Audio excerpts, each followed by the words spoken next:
श्री ओम करणी, श्री ओम करणी,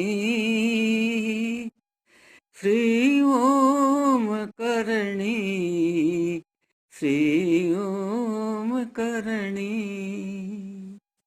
नमस्कार। आज के प्रसंग में एक ऐसे अवतारी संत का चरित्र प्रस्तुत किया जा रहा है, जिन्होंने 259 वर्ष शरीर धारण किया। संत शिरोमणि श्री रामानंदाचार्य जी, इनके शिष्यों में कबीरदास जी, रैदास जी, धन्ना जाट, सेन नाई आदि बहुत बड़े भक्त हुए हैं और उनकी भी बहुत ही अद्भुत गाथाएं हमारे सामने आती हैं। तो इनके समय का एक प्रसंग आपके सामने रख रहा हूं। पूरा जीवन चरित्र तो बहुत लंबा हो जाता है और जो प्रसंग है वो नाभाजी के भक्तमाल के आधार पर है। इनके पास एक चमत्कारी शंख हुआ करता था। किसी भी समस्या के समाधान के लिए ये शंख बजा देते थे और उस समस्या का समाधान हो जाता था। वैसे सामान्य रूप से भी ये दिन में 3-4 बार शंख बजाया करते थे। शंख ध्वनि प्रदूषण को दूर करने में बहुत सहायक होती है। इसीलिए हमारे मंदिरों में कुछ वर्षों पहले तक भी ये परंपरा थी कि शंख ध्वनि अवश्य की जाती थी। अब तो वो परंपरा लुप्त प्राय होती जा रही है। तो इनकी शंख ध्वनि इतनी मधुर होती थी कि एक ब्राह्मण लड़के ने भी शंख खरीद करके ले आया और शंख बजा दिया। मुगल पीरियड, मुसलमानों के समय की बात है। दिल्ली का बादशाह उस समय गयासुद्दीन तुगलक था और स्वामी जी काशी जी में रहते थे।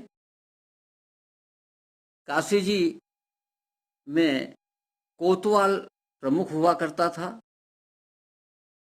किसी ने शिकायत की ब्राह्मण लड़के के द्वारा शंख बजाए जाने की। कोतवाल ने पकड़वा कर जेल में भिजवा दिया। लड़के के माता पिता रोते रोते स्वामी जी के पास आए। स्वामी जी ने कहा कि चिंता मत करो, घर जाओ, अभी लड़का आता है। उन्होंने शंख बजाया। दिल्ली की मस्जिदों में भी शंख बजने लग गया। कहाँ काशी, कहाँ दिल्ली। काशी की सभी मस्जिदों में शंख बजने लग गया और वो शंख ऐसा बज रहा था कि बंद ही नहीं हो रहा था। बड़ा तूफान मच गया। क्या हुआ भाई, क्या हुआ? मस्जिदों में शंख कौन बजा रहा है? कुछ पता नहीं, खूब ढूंढ लिया, कुछ नहीं। तो मुसलमानों में भी सिद्ध फकीर होते आए हैं।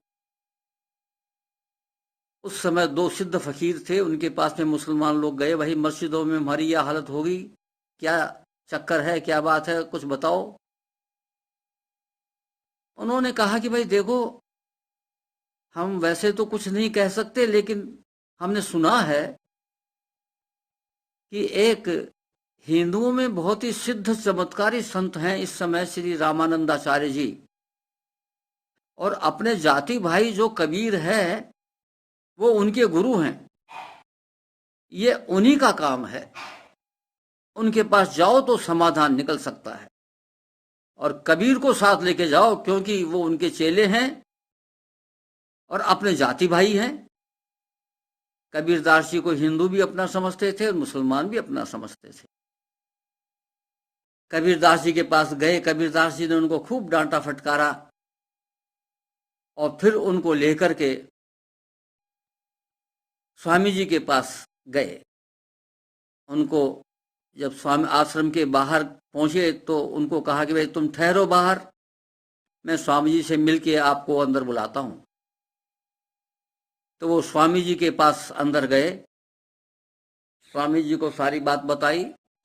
स्वामी जी ने शंख बजाया तो बाहर जितने मुसलमान आए थे सबके सब मूर्छित होकर के जमीन पर गिर गए, और उस मूर्छावस्था में पैगंबर मोहम्मद साहब आकाशवाणी के रूप में प्रकट हुए और उन्होंने कहा कि ध्यान से सुनो, ये बहुत चमत्कारी संत हैं, ये कहे सो स्वीकार कर लेना वरना सब बर्बाद हो जाओगे। सब लोगों ने यद्यपि मूर्छित थे लेकिन फिर भी ये बात उनके दिमाग में बैठ गई, क्योंकि पैगंबर मोहम्मद साहब की कही हुई बात थी तो पहुंचती ही पहुंचती। जगे चेत हुआ, स्वामी जी ने उनको अंदर बुलाया। अंदर जाते ही पैरों पड़ गए, गिड़गिड़ाने लगे, हमें माफ कर दो, हमसे गलती हो गई, आप जो कहेंगे सोई हम करने के लिए तैयार हैं। तो स्वामी जी ने उनको 12 शर्तें बताई। ये 12 शर्तें पूरी करके बादशाह गयासुद्दीन तुगलक और तैमूर लंग इन दोनों के हस्ताक्षर करा करके लाओ, तब तुम्हारा संकट दूर हो सकेगा। वो 12 शर्तें क्या थीं वो आपको सुनाता हूं। पहली, जजिया कर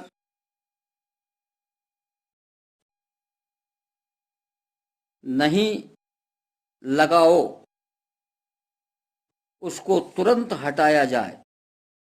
दूसरा, हिंदुओं के मंदिरों को नहीं गिराया जाए एवं मंदिर निर्माण में बाधा नहीं डाली जाए। तीसरा, जबरदस्ती हिंदुओं को मुसलमान नहीं बनाया जाए। चौथा, गो वध को तुरंत बंद कराया जाए। पांचवा, हमारे धर्म ग्रंथों को अग्नि में नहीं जलाया जाए। छठा, स्त्रियों का अपहरण नहीं किया जाए। सातवां, मंदिर में नित्य घंटा एवं शंख बजने पर पाबंदी नहीं लगाई जाए। आठवां, कुंभ आदि पर कर नहीं लिया जाए।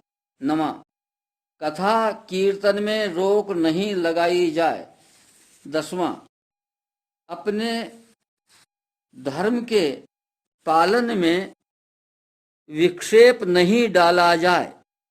11, उत्सव तिथि त्योहार में कोई बाधा नहीं डाली जाए। 12, विवाह के समय हिंदू दुल्हा मस्जिद के सामने पालकी से उतरकर पैदल नहीं चलेगा। आगे स्वामी जी ने कहा कि देखो, इन 12 शर्तों को तुम लोग बादशाह गयासुद्दीन तुगलक और तैमूर लंग से मंजूर करा लाओ, तब इस संकट से बच सकते हो। यह सुनकर सभी मियाँ मौलवी मिलकर बादशाह से उपयुक्त शर्तों की मंजूरी का हुक्म लिखा लाए। संपूर्ण देश में इस हुक्मनामे की घोषणा करा दी गई। सर्वत्र श्री स्वामी रामानंदाचार्य जी की जय जयकार होने लगी। सभी मुसलमानों के नमाज की बाधा दूर हो गई। सबके कंठ खुल गए। अब सब लोग अमन चैन से स्व धर्म में, अपने अपने धर्म में स्थित रहते हुए परस्पर मैत्रीपूर्ण व्यवहार करने लगे। तो इस प्रकार से जो भी संत होते हैं वो सर्वहितकारी होते हैं।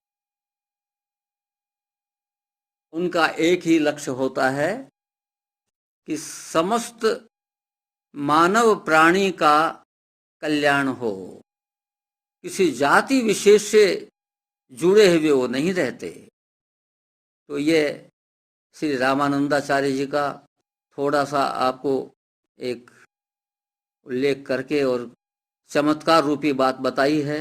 वैसे उनके जीवन में चमत्कार बहुत हुए हैं और उन चमत्कारों की संख्या सभी साधु संतों के जीवन में चमत्कार मिलते हैं।